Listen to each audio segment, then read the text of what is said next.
Hello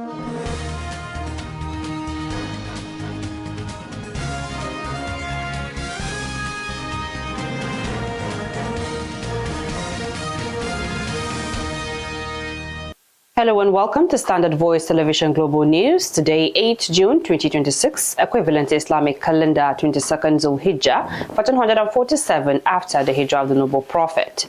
In the headlines, President Tinubu declares tough stance on terrorists and bandits, pledge relief for Nigerians.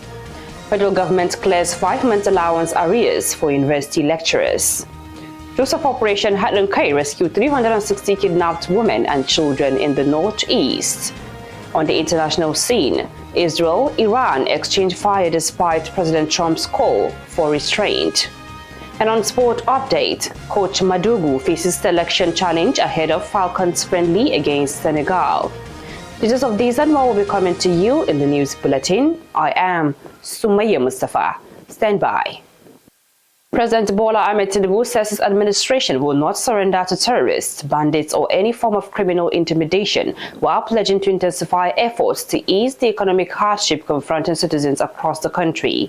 The Secretary to the Government of the Federation, George Akume, conveyed the assurance during the National Interdenominational Church service held at the National Christian Center, Abuja, as part of activities marking the 2026 Democracy Day celebrations. Akume, who delivered Tinubu's message, said the administration remained committed to fulfilling its constitutional responsibilities and will redouble efforts to ensure that the socio-economic challenges facing Nigerians are substantially reduced through the delivery of sustainable democratic dividends. He also acknowledged the economic difficulties, insecurity, kidnappings, and displacements affecting many communities, assuring citizens that the government was not indifferent to their plight. Akume also called on religious leaders, traditional rulers, civil society organizations, the media and families to promote tolerance, peaceful coexistence and responsible conduct as the country approaches another election cycle. The Federal High Court in Lagos has declared unlawful the National Assembly's controversial 110 billion naira expenses on vehicles and allowances for lawmakers, holding that the spending violated procurement laws, constitutional obligations and the public trust. In a judgment delivered by Justice Yelim Bogoro, ruled that the planned expenditure of 40 billion naira for the procurement of 465 vehicles for members of the National Assembly and 70 billion naira in support allowances for newly elected lawmakers breached the provisions of the Public Procurement Act, the Code of Conduct for Public Offices, and the oath of office prescribed by the Constitution. The suit was instituted by the Socio-Economic Rights and Accountability Project, SERAP, against Senate President Godswill Akpabio and Speaker of the House of Representatives Tajuddin Abbas on behalf of members of both chambers. Justice Bogoro also directed Akpabio and Abbas to ensure that all future procurements and expenditures of public funds by the National Assembly strictly comply with due process requirements and are guided by transparency, accountability, and value for money. Moving on, the Board of Trustees, BOT, of the People's Democratic Party, PDP, led by Adolphus Wabara, has instituted a suit against the Independent National Electoral Commission, INEC, seeking recognition of the party's interim National Working Committee, NWC. In a suit filed on June 4 at the Federal High Court, Abuja, the plaintiffs are asking the court to compel INEC to update its records and publish on its official website the names of the interim NWC members forwarded to the Commission by the PDP's BOT and NEC. The plaintiffs include Wabara, former Niger State Governor Mu'azu Babangida Aliyu, former Information Minister Jerry Gana, PDP Chieftain Olabode George, former ministers Mariam Chiroma and Zainab Maina, as well as BOT member Esther Udueche, and INEC is the sole defendant in the suit. The legal action comes days after the Court of Appeal set aside key aspects of a Federal High Court judgment delivered in Ibadan that had recognized a factional caretaker committee within the PDP. Still in the news, a coalition of women-led movements and civil society organizations has canvassed for urgent action to reverse the decline in women's political representation following 2026 party primaries across 22 political parties. The demand was made at a national press conference and roundtable dialogue convened to assess exclusionary practices and push for policy, institutional and legislative reforms ahead of the 2027 general elections. Executive Director of Invictus Africa, Buki Shonibare, presenting the findings, said female aspirant participation remains critically low, with only 3 of the 22 parties recorded female participation above 20%. PDP had 28% female aspirants, YPP 22%, and YP 20%. She explained that the bottom 3 includes NRM 11%, APC 10%, and NNPP 0%, adding that only 3 women won the primaries for Senate, at which rate Shonibare warned that women only occupy just 2.7% of Senate seats after the 2027 elections. Also speaking for the coalition, Toun Okewale Sonaya described the primaries process as gatekeeping, institutionalized, and if unchecked, 2027 would deliver worse representation for women than 2023. The federal government has released funds for the payment of 5 months accumulated consolidated academic tools allowance owed to lecturers and has directed vice chancellors to immediately clear all outstanding payments. Minister of Education Tunji Alosa, in a letter addressed to vice chancellors of federal universities, directed them to ensure the prompt disbursement of the funds to eligible academic staff. He added this forms part of the federal government's implementation of agreements reached with the Academic Staff Union of Universities. According to the minister, the funds were released in line with the provisions of the 2025 agreement signed between the federal government and the union and ordered vice chancellors to ensure that all outstanding allowance payments are settled without delay. Alosa also directed university authorities to maintain strict compliance with financial regulations and to ensure proper documentation of all payments and reimbursements made under the arrangement. The National Association of Nigerian Students, NANS, has constituted an independent nationwide committee to assess the implementation of projects funded by the Tertiary Education Trust Fund, TET Fund, across tertiary institutions. NANS in a statement said the newly established independent TET Fund Intervention Project Assessment, Verification and Monitoring Committee would undertake a comprehensive review of ongoing and completed projects funded through the intervention agency. The association also noted that the initiative was prompted by concerns over the execution, completion, and impact of TET Fund-supported projects in universities, polytechnics, and colleges of education nationwide. According to NANS, the committee will evaluate project implementation, assess compliance with expected standards, and determine the impact of the project on teaching, learning, research, and institutional development. NANS said the committee has been given 90 days to complete its assignment and submit a report detailing its findings and recommendations. The news is coming to you on Standard Voice Television Global News. Still to come in the news. Troops of Operation Hadenkei rescued 360 kidnapped women and children in Northeast. On the international scene, Israel, Iran exchanged fire despite President Trump's call for restraint. And on sport update, Coach Madugu faces selection challenge ahead of Falcons friendly against Senegal. Details of these and more will be coming to you after this break. Stay tuned. Imagine say television, movies, news and entertainment dey your pocket just like that. Welcome to Free TV app. Now the #1 digital TV app for Nigeria. Free TV app get over 100 live TV channels, breaking news, sports, Nollywood movies, small pikin shows and plenty more inside one app. No decoder wahala, no plenty setup. Just download, open, begin the watch. To get the app, just search Free TV for Google Play Store or Free TV NG for Apple App Store, or scan the QR code for your screen. Registration will take you seconds. You fit use phone number, email, WhatsApp, Google or Apple ID. OTP even dey, so make your account dey safe.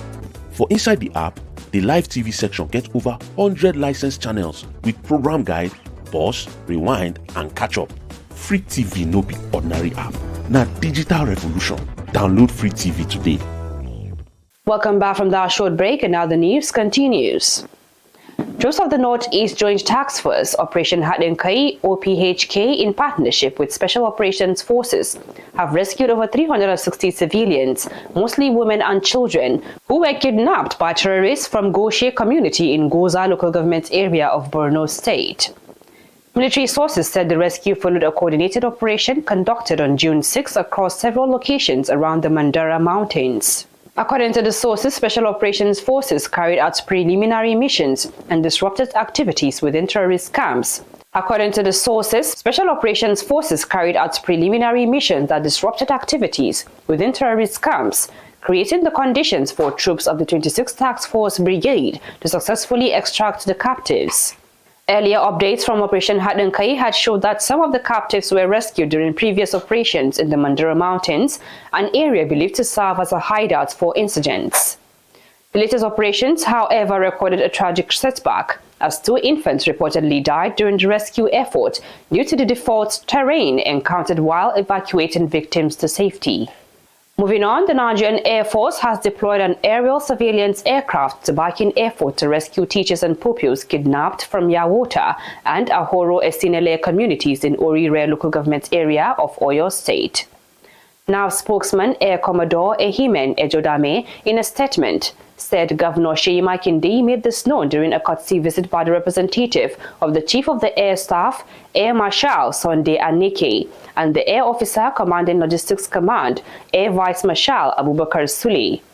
Makinde explained that the Air Force responded quickly after the abduction was reported by deploying a surveillance platform that has continued to provide intelligence to security agencies involved in the search and rescue operation. The governor also pleaded with the residents of the affected communities and the state at large to remain patient and support ongoing security operations, and assured them that all necessary resources were being deployed to ensure the successful resolution of the incident. Speaking on behalf of the Chief of the Air Staff, Sule reaffirmed the Air Force's commitment to supporting efforts to secure the release of the abducted victims. The Christian Association of Nigeria, CAN, has lamented over the spate of insecurity in the country, calling on government at all levels and other stakeholders to act decisively on the matter. CAN chairman in the Southwest, Bishop Barnabas Akinsanya, in a statement in Akure, Ondo State, called on the federal government to declare a state of emergency on insecurity in the country. The statement expressed concern over the alarming escalation of kidnappings, banditry and violent crimes across Oyo State, Ekiti, Ondo, Lagos, and other parts of the country. The Christian group also advised the federal government to seek strategic, technical, and intelligence support from friendly nations and international security partners where necessary, noting that national security should transcend pride, politics, and bureaucracy. The statement also charged Nigerians to intensify their prayers for peace, security, and national healing, and to remain steadfast in faith and trust in God's protection. Moving on, bandits have reportedly killed 4 villagers in separate attacks and kidnapped several travelers in Zurmi local government area of Zamfara State. According to security analyst Bakazini on X, reports indicate that 3 people were killed while walking on their farms, 2 residents of Zurmi town and 1 from a nearby village. The security situation deteriorated with gunmen's attack on Baichendauran community. Bakazini stated that bandits reportedly stormed Baichendauran community in the local government area and killed 1 person, adding that the attack followed by another incident along a nearby road. Bakazini wrote travelers were allegedly kidnapped along the road near Baichendauran, including a commercial driver from Zurmi, Kabiru Takai. Residents of Zurmi and surrounding communities are said to be living in fear as recurring attacks continue to threaten lives and livelihoods. Still in the news, the Kaduna State Pilgrims Welfare Agency says the airlift of pilgrims from Saudi Arabia back to Nigeria will begin on June 15, 2026. Chairman of the agency, Salihu S. Abubakar, who announced this in a statement, said all pilgrims will be transported home in the same sequence in which they arrived in the kingdom for the 2026 Hajj exercise. He added that pilgrims who departed Nigeria on the first flight will be returned on the first inbound flight, while subsequent groups will be airlifted according to their original travel schedules. Abubakar emphasized that no pilgrim will be permitted to alter or select a different return flight outside the arrangements made by the agency. The chairman advised all Kaduna pilgrims to cooperate with officials of the agency and comply with the approved return timetable to ensure a smooth and successful airlift operation. And on the international scene, Israel and Iran traded fire, seriously testing a fragile truce and threatening hopes for a deal to end the Middle East war. The new attacks, including a strike on an Iranian petrochemical complex, came hours after U.S. President Donald Trump called on Israel to refrain from retaliating against Iran's missiles. AFP journalists in Jerusalem heard a series of explosions as they took shelter, and the Israeli army said it worked to intercept a new wave of Iranian missiles. The retaliation followed Israel saying it fired on western and central Iran tit-for-tat action against Tehran's assault on Sunday of 11 missiles, all of which were intercepted with no casualties. Israel's military and Iranian local media said that Israel struck a petrochemical company in Mashhad in southwestern Iran. Trump has sought to rein in Israeli Prime Minister Benjamin Netanyahu as Israel accused Tehran of making a grave mistake. And lastly, on sport updates, coach Justin Madugu faces a selection problem ahead of Super Falcons' second friendly against Senegal in Ikenne today on Monday, with many players staking claims for places in the squad for the upcoming Women's Africa Cup of Nations (WAFCON). Following a warm showing in the first meeting between both teams last Friday, Madugu admitted he has a good headache on his hands as he weighs his options of rotation, emphasizing the importance of versatile players and squad depth as the defending champions intensify preparations for the continental tournament. Nigeria beat their visitors 2-1 in the first of the two friendlies on Friday, a result that raised questions about the readiness of the 10-time African champions as they prepare to defend their title at the 2025 WAFCON in Morocco next month. First half goals from Asisat Oshuala, who scored from the penalty spot. The midfielder Tony Payne earned the Falcons' victory on Friday, with the Lionesses pulling one back 4 minutes from time. Ahead of today's clash, Madugu is considering giving more players the opportunity to feature in what will be the team's last organized friendly before heading into the final preparations. Finally, on the news, here's a recap of the top stories again. President Tinubu declares tough stance on terrorists and bandits, pledge relief for Nigerians. Federal government clears 5-month allowance arrears for university lecturers. Joseph Operation Hatlankai rescued 360 kidnapped women and children in the northeast. On the international scene, Israel, Iran exchange fire despite President Trump's call for restraint. And on sport update, coach Madugu faces selection challenge ahead of Falcons friendly against Senegal. And that's the size of the global news. On behalf of the news editor Elia Adamu Auta and the production crew, I am Sumaya Mustafa, thanking you and bye for now.